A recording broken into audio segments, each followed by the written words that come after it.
In 2024, you made 3 predictions that have come perfectly true, like Trump would start a war with Iran. And you've made a series of new predictions. Yes, and I'll explain each prediction one by one. Okay, so first, I predict that Trump will get a 3rd term. But isn't this constitutionally illegal? It's not. The president now has emergency war powers, and so he can actually delay the election. My second prediction is Iran is not a forever war, and the United States will institute a national draft, meaning that if you're between 18 to 24 in America and you're male, you'll be automatically put into the draft system. And they just passed a law that says that starting December, you will be automatically registered. Which means you're obliged to go and fight. Exactly. Next, the world will move towards an AI surveillance state. So everything you do online is being recorded to figure out how to control you. And then this is the most controversial prediction. This is pretty bad.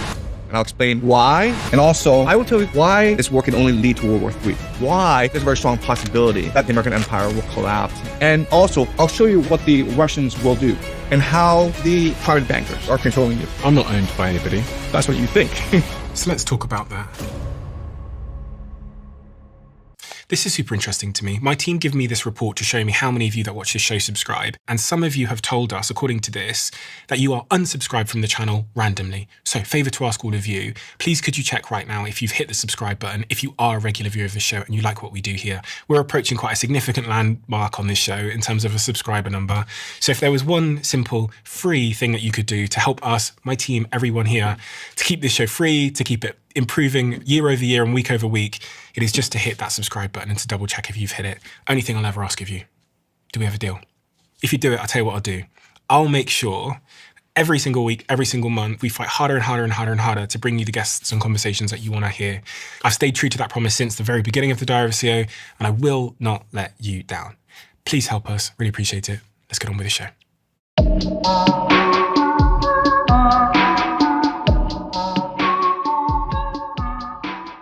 Professor Diang, there's so much going on in the world at the moment that it's quite confusing for an ordinary person like me. And you've blown up across the internet because you've been able to demystify all of this craziness, but also because in 2024, you made 3 predictions that have come perfectly true. Some might say, unfortunately. Unfortunately, yes. What were those 3 predictions? My first prediction was that Trump would win in November 2024. Second prediction is that he would start a war against Iran. And the third prediction is that the United States would lose this war. And in losing this war, this would radically reshape the geopolitical landscape. How did you know that Trump would start a war with Iran? The simple answer is this. The United States have invaded Iran because it has no choice in the matter. If it were not to invade Iran, it would lose its empire. Its empire is based purely on the US dollar, the petrodollar, which is a Ponzi scheme. If it did not invade Iran, then people would choose not to trade with it anymore. People would choose to not buy US treasuries. Why? For the longest time, this system worked fine. But then in February 2022, Russia invaded Ukraine. Yeah. Okay. That was not the issue. The issue was the American response. The American response was to sanction Russia and remove Russia from the SWIFT global payment system. It also ordered Europeans to freeze over $200 billion in Russian assets. And this is a problem because the very basis for having the US dollar as the global reserve currency is that it would remain politically neutral. The Americans guaranteed seamless, politically neutral international exchange. So if this trend continues, right, if you don't do anything about Russia, Russia would take over Ukraine. And Russia then would build an alliance with China and Iran. If you look at these 3 countries on a map, Russia, China, and Iran, this is the entire Asian continent. And then what they can do is this. They can say, okay, the United States is a bully. They force us to play by the rules. And they get very angry if we don't play by the rules. So let's not play with the United States anymore. Let's just trade amongst ourselves. And then what they can do is they can build a Eurasian railway system connecting Russia, Iran, and China together. And then what this would do is negate American sea power, because it's American ships that patrol and protect the oceans. And then what would happen is the world, Europe, Middle East, Africa, India, East Asia, would look at this trading bloc and think to themselves, wow, these guys, the Russians, Iranians, and Chinese, they use gold as their medium of exchange. Gold is valuable. The Americans, on the other hand, use US dollars as the medium of exchange, which is not valuable. So am I better off with the American system, with this new BRICS system? What's BRICS? It's an acronym. It stands for Brazil, Russia, India, South Africa, China. So am I right in thinking, because Iran, Russia, and China were colluding, it threatened US dominance, which is driven by the world using the dollar as the primary currency for trading? That's correct. Okay. So they felt they needed to invade because then they can control more of the Middle East? Right. So by attacking Iran, certain things happen. Okay? The first thing that happened is that China is now cut off from Middle East energy. China receives anywhere between 50 to 6% of its energy needs from the Middle East. Not just Iran, but also Qatar and Saudi Arabia. A lot of people say that China today, it's reliant on renewables, solar, wind, and that's true to a certain extent. But remember that China, it is an industrial powerhouse. So it needs energy from everywhere and everyone. So the fact that China is losing all this energy from the Middle East presents China with a long-term strategic vulnerability. Okay, that's the first thing that happens. Second thing that happens is that Europe is in a lot of trouble. Because remember, because of Russia's invasion of Ukraine, Russian energy was sanctioned. And so Europe relied more on the Middle East for its energy needs, especially Qatar. And now Europe has lost all of this oil. And then you have Japan and South Korea, these two powerful East Asian economies, are also reliant on the Middle East for its energy. So now the question is, if you're not getting your energy from the Middle East, where can you get your energy from? And there's only two answers, either Russia or the United States. Russia is at war. And what's happening is the Ukrainian drones are attacking Russian oil refineries and export hubs. So the world in the short term has no choice but to look to America for its energy needs. And what did Trump do recently? He took over Venezuela, which has the world's greatest oil reserves.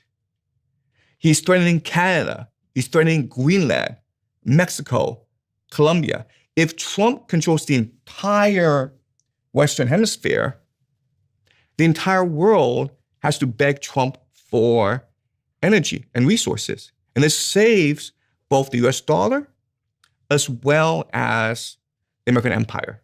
So as part of your prediction in 2024, I believe it was, you said that the US would lose this war. Right. Why did you predict that the US will lose this war with Iran? Because the American society does not have the political will, does not have the manufacturing capacity, and does not have the risk tolerance to fight this war in Iran.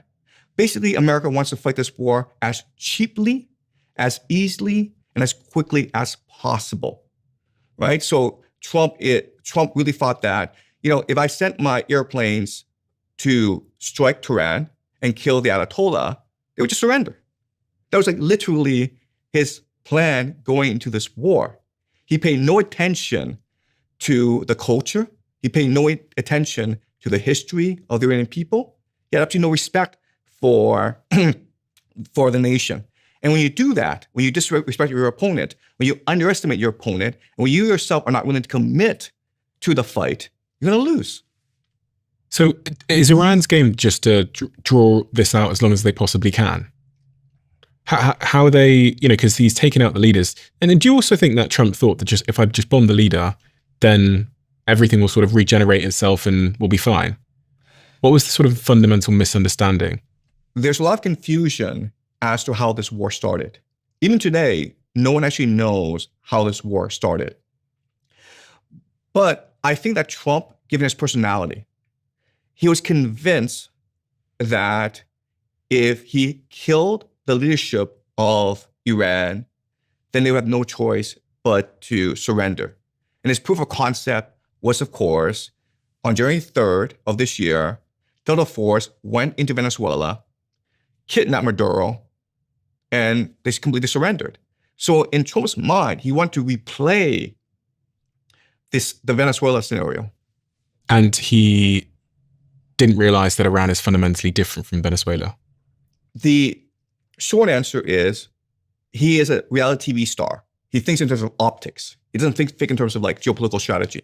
The long answer is that the American military has become a very corrupt and insular institution that is trying to generate as much congressional funding as possible in order to fund the military-industrial complex. Did he think that he was going to bomb Iran, the people would rise up, they would elect a new government, and that would be that, and then he could control Iran? That's exactly what he thought. So what I want to do now is go to the map. Okay. All right. Go ahead. And show you what he got wrong. Okay. All right. So this is a map of the Middle East. And the first thing to notice about this map is the topography.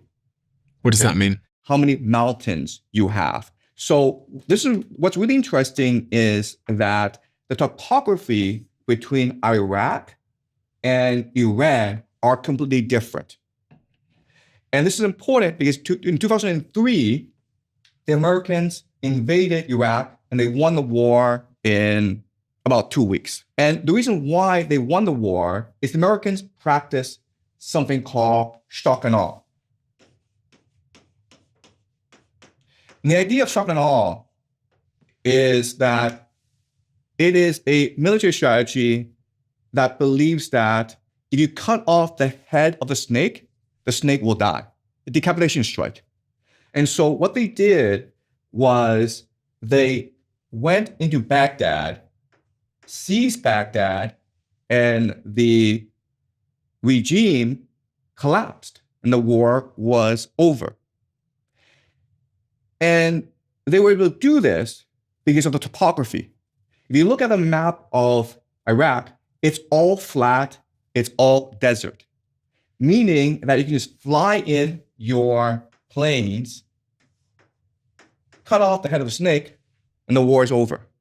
There's absolutely no way you can defend against airstrikes because you're entirely a desert. Now, let's look at topography of Iran. And Iran, it's all mountainous.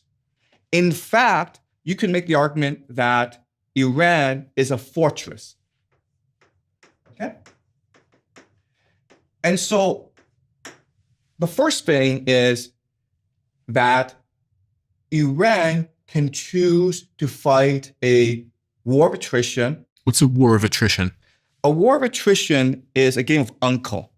What's that? Right. A game of uncle is where we don't have enough power to destroy each other. So what we try to do is we try to create pain points, leverage points, to force you to submit, to cry uncle, right? So because Iran is too large, and that's 92 million people, it's impossible for the Americans and the Israelis to destroy Iran. So what you're trying to do instead is bomb enough targets so that they recognize that resistance is futile and is surrender. Okay? That's the extent of the strategy. But again, the problem with this is that one, Iran is much too big Number two is that it is a mountain fortress, which means that you can hide your weapons and your military inside mountains, right? Which allows you to conduct a guerrilla warfare strategy against your opponent. And this is exactly what Iran is doing right now, where their underground missile bases are hidden inside the mountains, and then they're able to strike targets throughout the Middle East, primarily American bases, but also energy installations that are key to the American petrodollar system. And so it's a game of uncle where the Americans are trying to create as much damage as possible in the Iranian nation, and Iran, in response, is trying to destroy as much of the global economy as possible to force the world to pressure America to call the war off. So that's a situation we are facing right now. Second thing that Trump got wrong is how vulnerable the global economy is. Because the Iranians control something called the Strait of Hormuz. Okay? And as you can see on this map, the Strait of Hormuz, it's a very, very narrow piece of land. It's only about 33 kilometers across. You can actually swim across the Strait of Hormuz. Okay? And why this is important is the GCC exports 20% of the world's energy. The G what? The Gulf Cooperative Council. Okay? So the Gulf Cooperative Council are certain nations in the Middle East that align politically. So they include Qatar, Saudi Arabia, the UAE, Oman, Bahrain, Kuwait. They've been exporting energy, but not just energy, but also a lot of byproducts of energy production, including fertilizer, to the world, primarily East Asia and India. In return, they've been getting food back. So most people don't appreciate this, but the GCC actually imports 89% of its food needs. And the reason why is that they become so rich these past few decades that the populations have blown up. And as a result, they have to feed their population, but they don't have agricultural resources. They also don't have water resources. And so they have two major vulnerabilities, which is food and water. And they have a lot of desalination plants around the area. And so— What's a desalination plant? Okay. So a desalination plant takes salt water from the seas and then through an electrochemical process, turns it into portable water that people can use for drinking purposes and for agricultural purposes. Okay. Right? So as you can see, the entire area, it is extremely vulnerable to drone and missile attacks from Iran. So that's the second thing that Iran has done, which Trump did not expect. He didn't expect that the Iranians would close off the Strait of Hormuz. And how the Iranians were able to close off the Strait of Hormuz was just by threatening to attack any ships that wanted to cross it. The reason why is that these ships depend on maritime insurance in order to operate. But if there's a risk, a very high risk of being destroyed, then you will not get insurance. Okay. So it's not that the Iranians have said to these ships, you can't cross. It's just that the insurers refuse to allow these ships to cross because it's too dangerous. And Trump didn't— you think they'd consider this before they started bombing Iran, that Iran would have some leverage in shutting down such a critical piece of water for, shipping fertilizer, energy, etc. You think that they would have known this?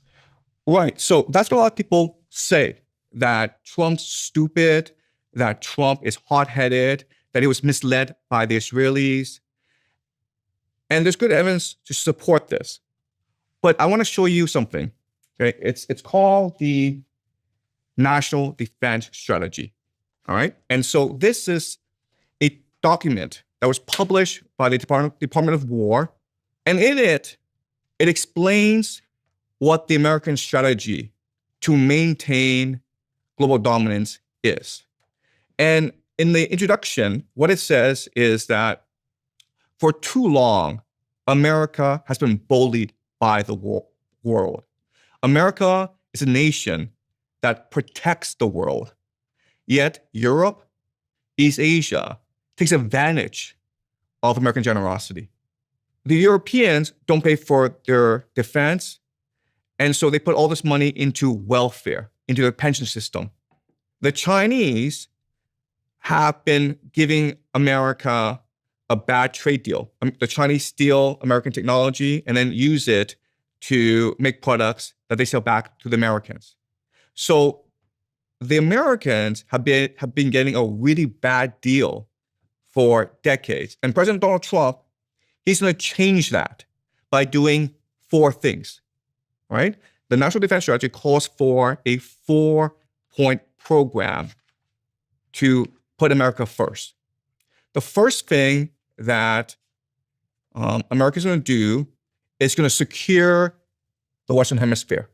Why? Because the Western Hemisphere belongs to the United States. When you say the Western Hemisphere, what do you mean? What region is that? Is that Canada as well? And so if you look at the map, we can divide the map into the Eastern Hemisphere, okay, and the Western Hemisphere. Okay, so everything over here.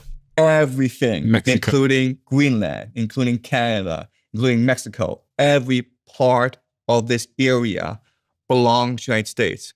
Therefore, you cannot trade with any of these countries without American permission, without paying a tribute to the Americans. And this is why that the Americans have parked 1/3 of their naval assets in the Caribbean today. It's to tell the Chinese and the Russians, back off. If you want to come here, you either pay a tribute or you'll be attacked. Okay, that's the first point of this strategy. Mm-hmm. The Western Hemisphere belongs to America. Something that they call the Monroe Doctrine, okay, which is Trump's corollary to the Monroe Doctrine. Okay, so that's point 1. Point 2 is that America wants to reimagine its relationship with its allies. Basically, NATO needs to pay for its own defense. NATO needs to go fight Russia in Ukraine. America will provide support, it'll provide weapons and financing, but NATO needs to do more work. And in East Asia, South Korea and Japan need to do a better job of keeping China in check. Okay, that's point 2. Point 3 is specific to China. And the idea is the United States does not want to destroy China. The United States does not want to humiliate China, but China needs to be put in its place. China needs to respect the power and the reach of the United States. And how the United States is going to do this is by strangling China economically, right? So if you look at a map of China, most of its trade goes through something called the Strait of Malacca. And the Strait of Malacca is the most important maritime choke point in the world. All America has to do is park naval carriers inside the Strait of Malacca, and China will lose 90% of its energy exports. But if they parked them there, China would still go through, no? No, because you have to go through the Strait of Malacca. So America has something called the First Island Chain. Okay? And the First Island Chain prevents China from reaching the Pacific Ocean. The First Island Chain includes South Korea, Japan, Taiwan, the Philippines, and Malaysia. That blocks China from reaching out into the Pacific. Mm-hmm. So in order for it to access trade, it has to go through the Strait of Malacca.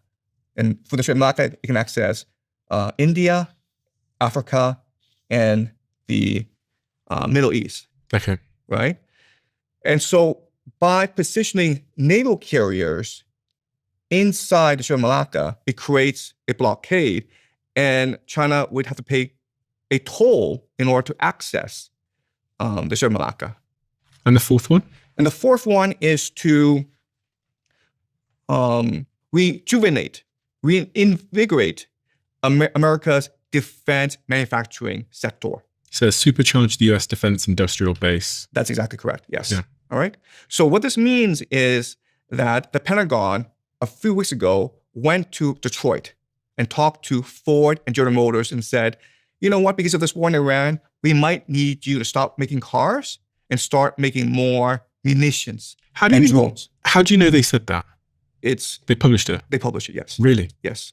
So the United States went to Forbes and GM and said, we might need you to start making weapons with your factories. Yes, and they're happy doing this because the profit margins are much greater for weapons than for cars.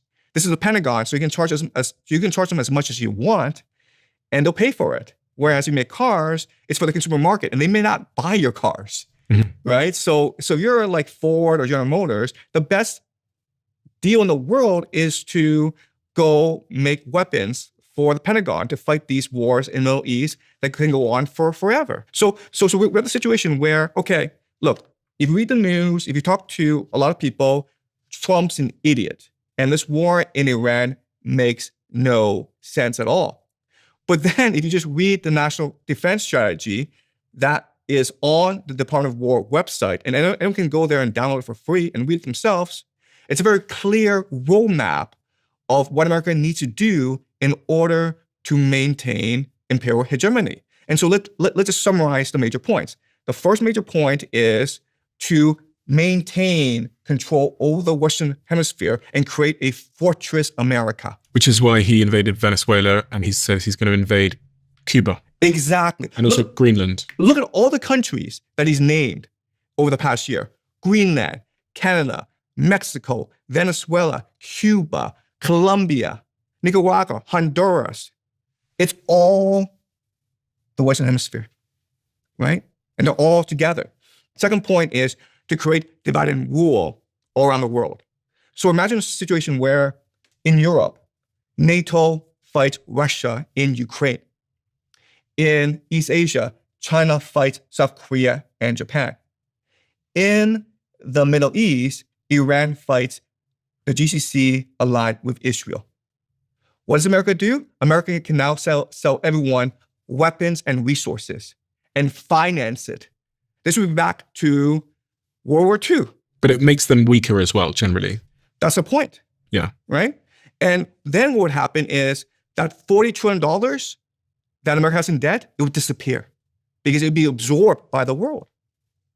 Right? So you can say, look, Trump's an idiot, but if you actually look at a map and how America wants this map, this world map to play out, it makes perfect sense.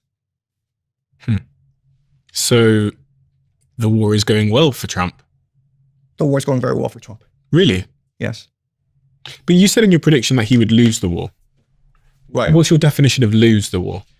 Losing the war means that America would send ground troops, Iran would survive this ground invasion, and this would be so politically damaging that chaos breaks out in the United States, and the U.S. ground invasion is forced to retreat, and the United States is forced to retreat from the Middle East. And you still think that's going to happen? I still think that's going to happen. So you think the United States are going to put ground troops in, Iran are going to resist, and then chaos is going to break out in the United States? Yes. Okay. So let me explain to you why ground troops has to be sent. Okay. All right. Okay. So in phase one of this war, which started February 28th, which lasted for about 6 weeks, the intention was to decapitate the regime. And you do that by striking Tehran, and you do that by striking the military bases and installations throughout Iran. It's what the Americans call shock and awe. And the point is to force the Iranians to call uncle. But that's not what happened. To give up. To give up, basically. Because what the Iranians did was they responded by attacking U.S. bases throughout the GCC. They closed off the Strait of Hormuz, and they rallied their people, okay? So rather than surrender, the Iranians basically doubled down. Okay, that's phase 2 of the war. Now we've gone to phase 3 of the war, where Trump has basically decided that decapitation does not work. And so what Trump's going to do is he's going to impose a naval blockade on Iran's naval blockade, right? And so the question then is, if Trump understands that decapitation does not work, then using game theory. What's game theory? Game theory is the belief that all of the world is governed by rules and incentives. And once you understand the rules and incentives, you can predict how people behave, because people will always behave according to their best interests. So in geopolitics, the nation states are individual players, and each nation state is trying to use its resources and its advantages in order to pressure other nation states to obey it. Okay? So Trump recognizes that the Iranians have closed off the Strait of Hormuz, but not only that, but the Iranians could also use the Strait of Hormuz to finance the war, meaning that now they're forcing ships to pay a toll, about $2 million, in order to cross it. And so this is a huge advantage for the Iranians. And so Trump has said, no, I'm going to blockade your blockade, negating Iran's advantage over the Strait of Hormuz. So if we think about it, again, using game theory, I want to discuss what the Americans will do in order to force the Iranians to capitulate. Okay? So I would say there's a 3-point strategy. The first strategy is economic strangulation. You basically destroy the state's capacity to finance the war. And there are 2 ways that Iran is financing the war so far. The first is using oil exports, right? 90% of Iran's oil goes to China. And this is Kharg Island. Okay, this little spot here is Kharg Island. And this is where Iran will export 90% of its oil overseas. That's the first mechanism. Second mechanism is the Strait of Hormuz, where the Iranians now can collect tolls, right? So what you have to do is you have to eliminate both of these finance mechanisms. You can close off both with a naval blockade, okay? So that's strategy 1. Strategy 2 is you need to create as much chaos within Iran as possible. You want to turn this fortress into a prison. Now, and the way you do that is by stirring up ethnic tensions in the country. So if you look at a map, ethnic map of Iran, what you will discover is that the Persian people are primarily in this area, in the middle of the country. But if you go to the borderlands, okay, the border areas, it's primarily ethnic minorities. And there are 2 ethnic minorities in the country that have always been problematic for the government. The first problematic people are called bullocks here in southeast Iran by the Pakistani border. They have a history of insurgency against the government. Okay?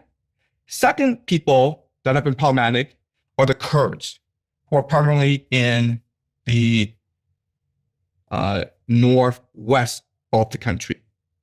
So if you are the US government, if you are the military, your strategy is to establish forward operating bases in these areas. A forward operating base is a spearhead of the military, where you insert ground troops to hold an area.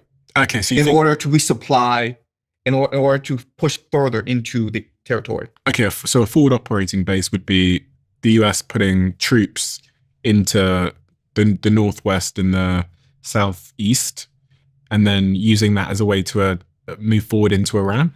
No, you don't want to move forward into Iran because it's too large. You don't have enough forces to move into Iran. What you want to do is this. You want to establish forward operating bases in these areas in order to arm and train ethnic insurgents. Okay. That you can also finance as well. And you do this because you want to turn them into cannon fodder. You have to force a response from the Iranian military, right? So if they come in with the army in order to quell these rebellions, that's great, because now you can use your air power to decimate the Iranian military. Your problem right now is the Iranian military is hiding inside mountains. And so you want to force them out in the open. And so you want to create as many points of tension in the country as possible to force the Iranian military to respond. Right? Does that make sense? Okay. And now your third strategy is to strangle the capital, Tehran, because that's where the political elite are. It's about a city of 10 million people.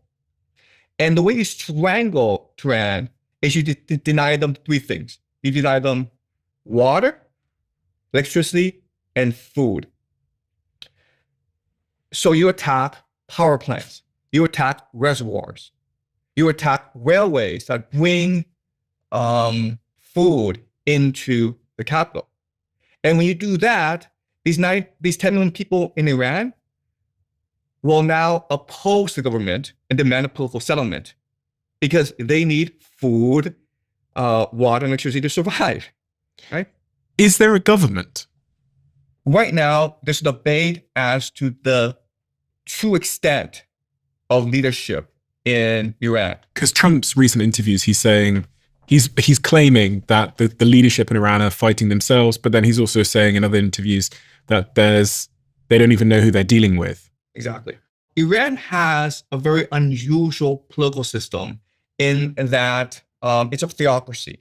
It's a religious government. It's run by clerics called the mullahs, in theory. And then there's a parallel system, the state apparatus, that actually takes care of day-to-day bureaucracy, okay? And that's secular. The mullahs control the morality of the country. They also control foreign affairs. So basically, this is important because Iran has two parallel military structures. You have the military, but you also have the IRGC. The IRGC are only loyal to the mullahs. Which is the religious part. Exactly. All right. So you have this divide in the country where the IRGC see this as a religious war, as a crusade to kill the great Satan, and they want to fight to the death. And the great Satan is? The great Satan is the American empire. Okay. Which is the source of the misery that Iran has been suffering for the past few decades. And the IRGC, not only do they see America as the great Satan, but they also see this as a global conflict because they have proxies that support their beliefs, including here in Lebanon, Hezbollah, including here in Yemen, the Houthis, and of course in Palestine, Hamas. Okay, and before, Syria was also part of their axis of resistance, but Syria has been toppled by the Americans and the Israelis. So the IRGC see this as a religious crusade that is global in nature. The political leadership in Tehran sees it completely different. They see this as a conflict primarily between America and Iran, and they want to reach a political settlement as soon as possible. And so, in other words, these ceasefire negotiations, it's really all for show. Because at the end of the day, even if the Americans gave the Iranians everything they wanted, the IRGC still controls the battlefield, and they would not surrender or seek peace terms lightly. Another problem in this situation is the IRGC practice something called the Mosaic strategy. Mosaic. The idea of the Mosaic strategy is, okay, you know the Americans are the most effective military ever in human history. You know that they practice shock and awe, decapitation. So how do you respond to that? You respond to that using decentralization. 31 provinces in the country with their own command and control that is localized. So basically they have 31 different armies that have their own leadership. That's correct, okay? And when you do this, it's a fight to the finish. Why did they do that? They did it because the Americans possess the most sophisticated surveillance technology in the world, meaning they can easily identify the leadership and they can easily track you down and kill you. So the only way around that is to decentralize the leadership and spread it all around the country so that the Americans cannot kill everyone. How does the central government orchestrate 31 different armies in Iran? How does it get a message out to them? I heard Peter Hegseth make a comment in one of the interviews saying that it takes some time for the pigeons to get out to the armies. And what he was saying basically is that when the ceasefire was called and there was still some missiles flying, he was basically saying that's just because it takes a long time to tell the 31 different armies to stop. The reality is that given the mosaic strategy, there's actually no way to coordinate these 31 different military operations. Because the mosaic strategy was meant to fight to the bitter end. You do not stop until you completely control the Middle East, and the Americans have been forced out of the Middle East, and Israel has been humbled. Okay. So let's go into the specifics of what the mosaic strategy is. The idea is that they have an eschatology. Okay. So an eschatology is an understanding of how the world should be and how we move towards this world. And for the Iranians, their eschatology is that Iran, in order to reach its true potential, needs to be master of the Muslim world. It needs to displace Saudi Arabia, because Saudi Arabia is too aligned with the United States, which is the great Satan. Mecca and Medina are under the influence of the great Satan. Because why are there US military bases in Saudi Arabia? So this war, from their perspective, it's a great opportunity to overthrow the corrupt leadership of Saudi Arabia, but not only Saudi Arabia, but the entire GCC, overthrow the corrupt governments of the entire Muslim world, and install governments that put God, Allah, first. So they're not going to quit Iran. This war, once it starts, can only lead to World War III. That's a strong statement to make. As a probability, okay, what probability would you assign to that claim? I would put it pretty high, anywhere between 80 to 90% probability. So that's certainty. Basically certainty, yes. Explain to me how that happens. Okay. So we need to step back and appreciate that there's a global dynamic going on, okay? And we need to appreciate the grand strategy of the different players involved. All right. So what I'm going to do is this. I'm going to explain to you how each nation sees itself in the world. Okay. And to do that, I'm going to use a chess set. Okay. Okay. All right. This is the king. This is the political system of the United States, which is democracy. And there are certain strengths and weaknesses to a democracy. A democracy, it's vibrant, it's creative, it's flexible. But its ultimate weakness is polarization, where today, the different political factions refuse to get along, and this may break out into civil war, okay? So the way you defeat the United States is not to conquer it. You can never conquer the United States. The way to defeat the United States is to force it into a civil war, which then kills the king. To get its people to rise up against the leadership? No, you want the Democrats and the Republicans to form different factions and fight a civil war. Okay. You want to create so much political polarization, the different elite factions take up arms against each other. Okay. Okay. So this is the political system. Okay. The democracy. Now let's look at the queen. What's the queen? The queen is what I refer to as the grand strategy of the United States. How the United States can maintain its control over the entire world. And the grand strategy, it's already outlined in the National Defense Strategy, right? Let's create Fortress America and then create chaos throughout the entire world so that we can sell everyone weapons and resources. Okay, that's a grand strategy, right? All right. Now, once you have a grand strategy, you need to implement this grand strategy. So you need attack vectors. All right, the attack vectors are the rook, the bishop, and the knight. All right, so let's go over the three major attack vectors of the United States. They are, first of all, America's technological supremacy. So these are basically the tools that they use to attack others. Exactly. In order to achieve their grand strategy. All right, so aero supremacy, right? Which is the planes and the stuff like that. Then you have the US dollar, right? Because the US dollar allows you to finance everything, and everyone wants the US dollar, okay? Mm-hmm. So that is the second attack vector. And the third attack vector is propaganda. Meaning the United States controls the world's most powerful media, including New York Times, CNN. And as such, they can control the narrative of the world. Okay, so these are the three major attack vectors. Now they use the pawns. Now pawns are weapons that they can sacrifice in order to achieve the grand strategy. And in the case of the United States, the pawn are the allies. Mm-hmm. Meaning, I hate to say this, but the UK, Europe, South Korea, and Japan. Okay? And also the entire Western Hemisphere. This is the Americans, okay? The people who are most opposed to this grand strategy of Americans are the Russians. So let's go over the Russian system. In the Russian system, the king, the political system, is an autocracy. And in autocracy, it's good because it allows for coronation. It allows for decisiveness. It allows for resolve. Long-term thinking. Exactly, right? That's Putin. What's bad is if this guy dies, there's a succession crisis, right?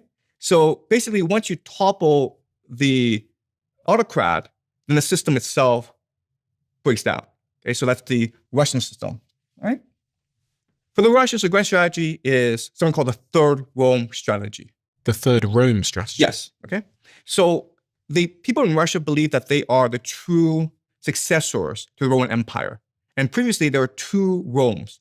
There was the first Rome, then it moved to Constantinople, and Moscow is destined to be the third Rome. And what makes Moscow interesting is that it wants to unite the entire Christian world under its leadership. The main philosopher for the Third Rome strategy is Alexander Dugin, who in 1997 wrote a book called Foundation of Geopolitics. And what he said was this. What he said that if Russia is to defeat the Americans, it needs to build alliances throughout Eurasia in order to negate American sea power and aerial supremacy. All right? So what are the attack vectors for Russia?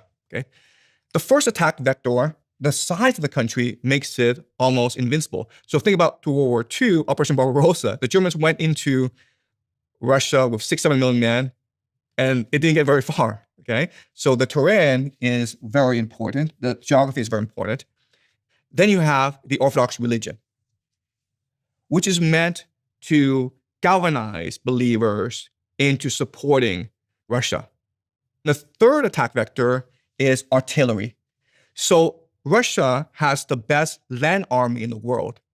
And we're seeing that play out in Ukraine, where a combination of Russian artillery and drones, it's devastating the Ukrainian military in Ukraine. The pawns for Russia are its soldiers.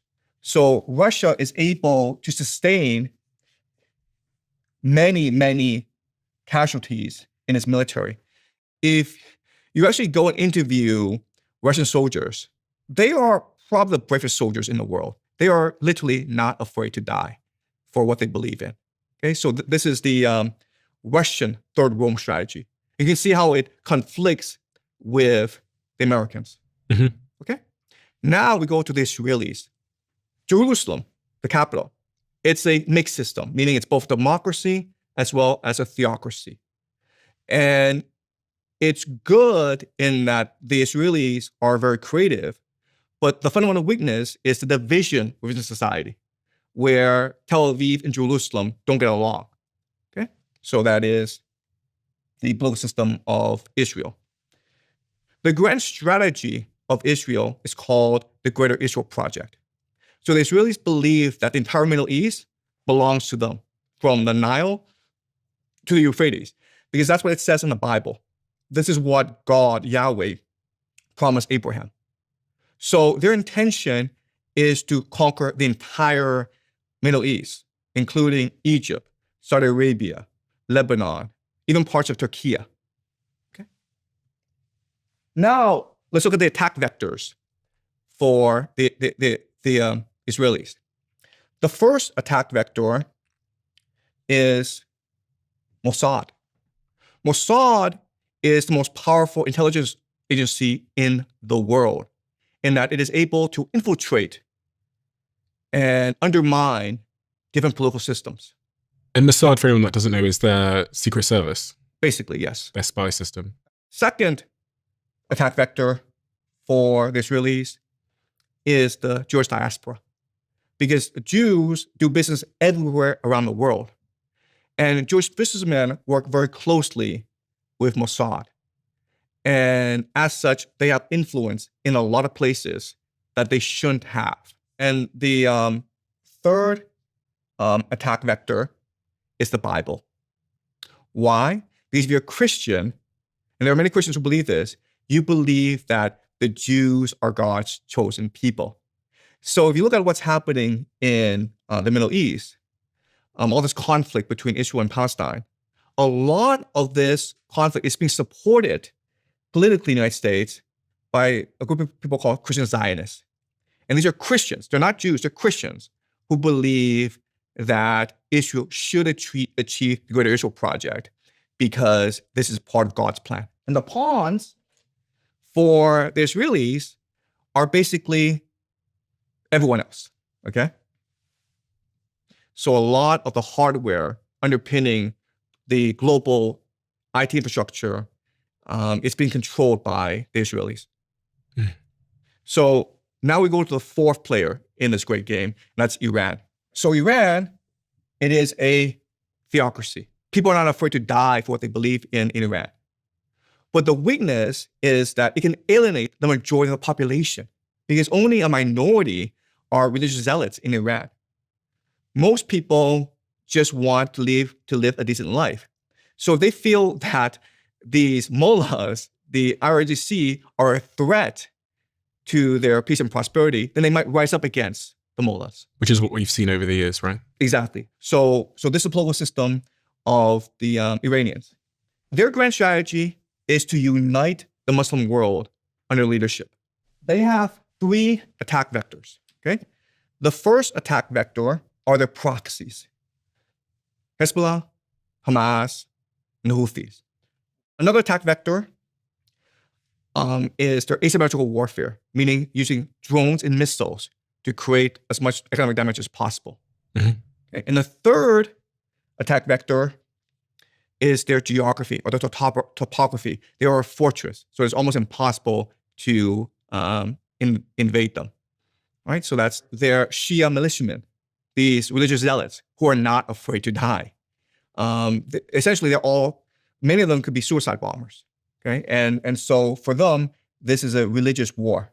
Okay, so now we're seeing how this entire battlefield unfolds across the world. All right, so I've mapped up the grand strategy of these different nation states who will be involved in World War III.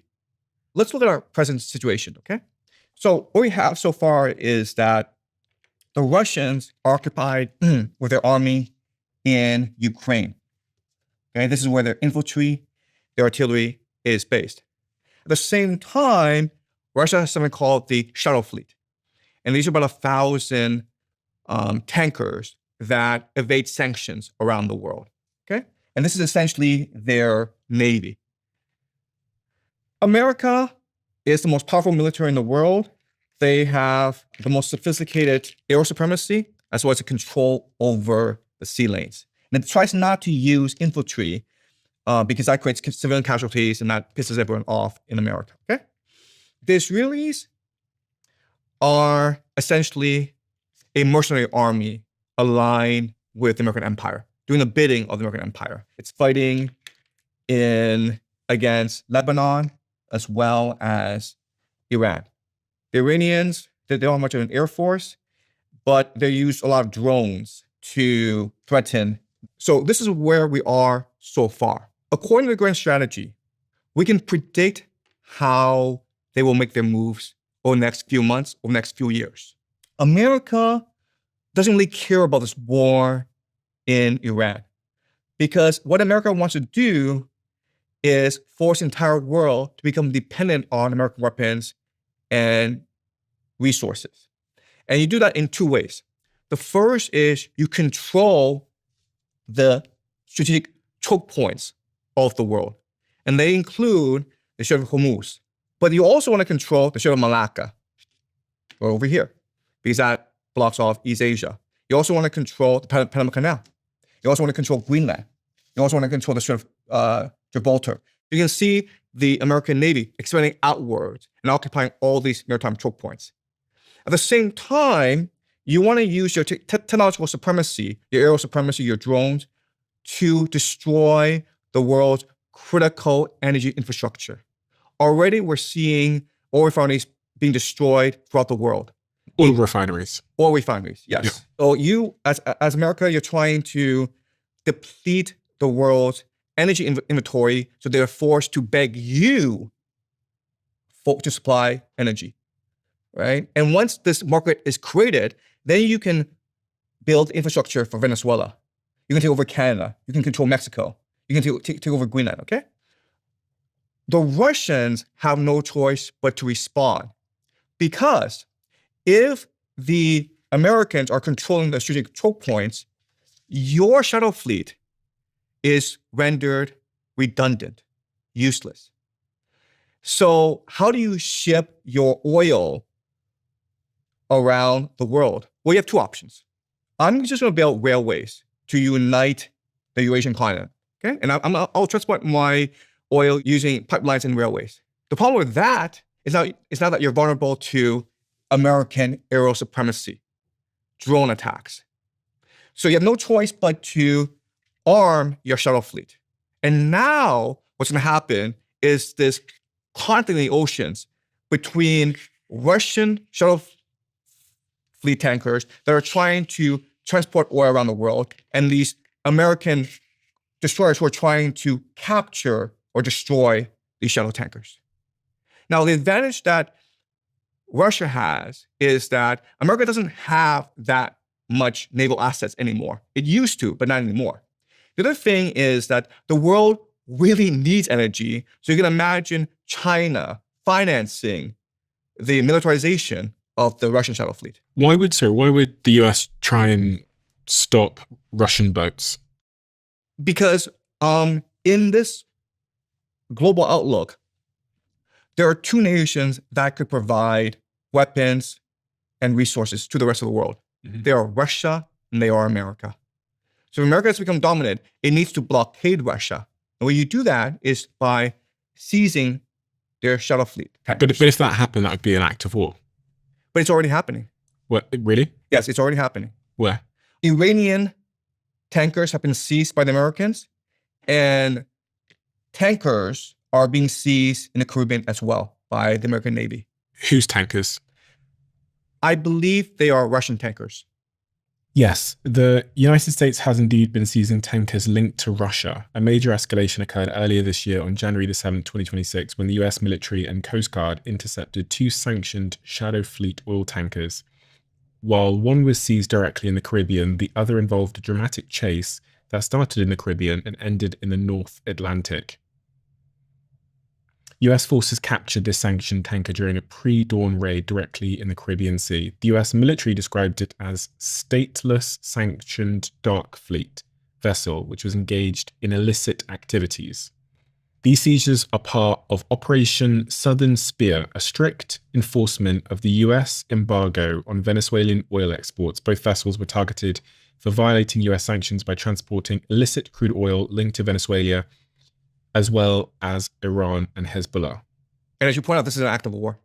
So those were ships that didn't have a country linked to them directly. That's why they're called shuttle fleet tankers. Okay. Yes. But they're essentially Russian. But they were essentially shipping oil outside of the United States that the United States wouldn't control. Is that kind of... That is correct, yes. Okay. Yes. So the US said, listen, this is our oil, get lost. That is correct, yes. Right? So what the United States is doing is slowly expanding its global reach. And the way it's doing that is by signing treaties with nations that are part of these choke points. So the Strait of Malacca, recently the United States has signed a military cooperation agreement with Indonesia.